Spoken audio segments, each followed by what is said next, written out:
اسمحي لي نسمة في دقائق أن ألتقي أيضا مع القائمين على عملية التأمين، وهم في واقع الأمر يقومون بدور في منتهى الأهمية في مجرى قناة السويس القديمة أو الجديدة من خلال هذه المعديات. قول لنا سريعا يعني الدور اللي أنت بتقوم به في تأمين مجرى القناة وهذا المرفق الحقيقي.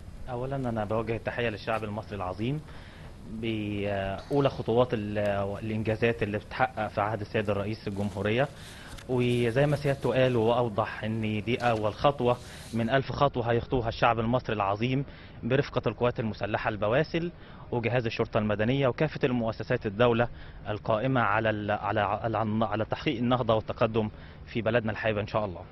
اولا محور قناه السويس ده اضافه جديده للاقتصاد القومي المصري، واحد الخطوات جذب الاقتصاد الخارجي والمستثمرين الخارجيين، وده بهنئ الشعب المصري العظيم بافتتاح قناه السويس الجديده، وان شاء الله تبقى وش السعد زي ما قال سياده الرئيس على مصر والمصريين.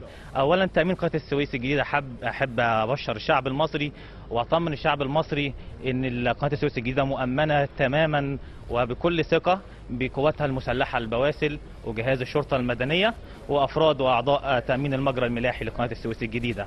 وزي ما انتم شايفين قناه السويس الجديده ده نبع الخير ان شاء الله ووش الخير لمصر ان شاء الله. شكرا جزيلا. يعني زميلتي نسمة كان لابد ان نلتقي ب يعني احد العناصر التي تقوم بالتامين، لان في واقع الامر بيقع لهم دور هام. نعم، محمد عبد الصبور موفد التلفزيون المصري، شكرا لك. نهاية نشرة 12:00 ظهرا، شكرا للمتابعة الكريمة وإلى اللقاء.